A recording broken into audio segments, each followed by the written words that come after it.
Welcome back. ठीक है, जैसा कि मैंने प्रॉमिस किया था, आज हम फोर्स और फोर्स से रिलेटेड मैकेनिक्स के कुछ क्वेश्चन करेंगे। अगेन हर लेवल के करेंगे ताकि अलग अलग टाइप के बच्चों को हेल्प मिल सके।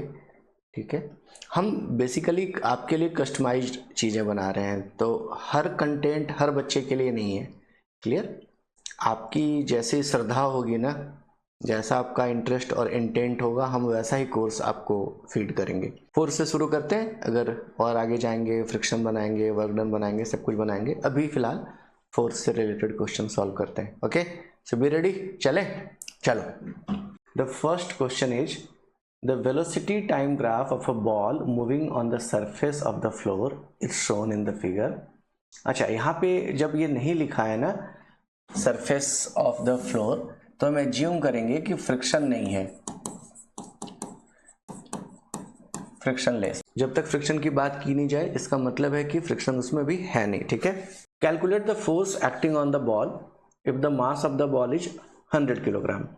तो चलो स्टार्ट करते हैं, क्या क्या गिवन है। तो फर्स्ट गिवन है मास। मास कितना है साहब? 100 ग्राम। अब वी नो कि 100 ग्राम, ग्राम तो यूनिट है ही नहीं ना, ऐसा यूनिट नहीं है, तो इसको क्या करना पड़ेगा? 1000 से डिवीजन, 100 बाई 1000 करेंगे तो ये किलोग्राम हो जाएगा, और ये कितना हो जाएगा? ये 0.1 kg हो जाएगा। अब फोर्स निकालना है साहब। Force is equal to mass into acceleration होता है। मास तो हमको पता है, एक्सीलरेशन नहीं पता है। एक्सीलरेशन है कहाँ? है क्या दिख रहा है आप लोग को?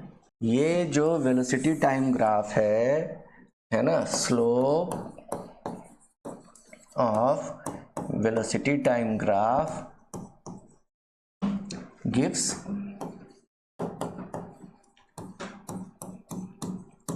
एक्सीलरेशन। तो ये स्लोप इसका निकालेंगे और वो वैल्यू वहां पे पुट कर देंगे, वही एक्सीलरेशन निकलेगा। ठीक है, तो स्लोप क्या होता है साहब? मैंने कई बार बताया है, इसको m से डिनोट करते हैं। कहाँ पे? रेफरेंस के लिए लिख रहा हूँ, y is equal to mx plus C. जो नहीं जानते हैं, बार बार आपके दिमाग में डालूंगा, स्ट्रेट लाइन इक्वेशन होता है। इसमें m जो है यही है स्लोप। m क्या होता है? ट्रिगो में m होता है tan थीटा, है ना। बार बार लिखूंगा, डोंट वरी। नहीं भी आता है तो इतनी बार मैं रिपीट करूंगा कि आपको वो चीज समझ में आ जाएगी।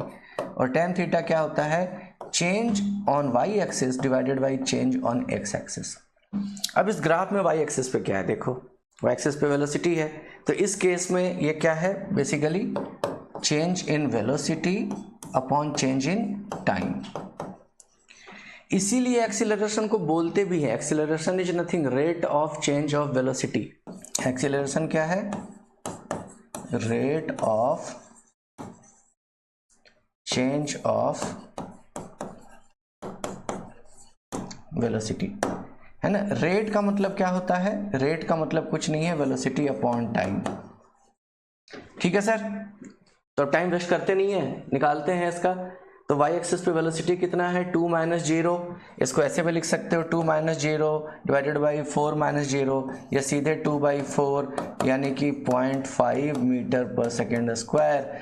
तो force is equal to mass into acceleration. Mass हमारा निकला था 0.1 इंटू एक्सीलरेशन निकला है 0.5, तो ये दोनों मिलके कितना हो गए?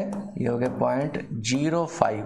इसका एक यूनिट हो सकता है kilogram metre per second square, हाँ या ना। और दूसरा यूनिट हो सकता है 0.05 न्यूटन। तो फोर्स कितना निकला? Calculate the force. फोर्स कितना निकला? 0.05 Newton, and that is the answer.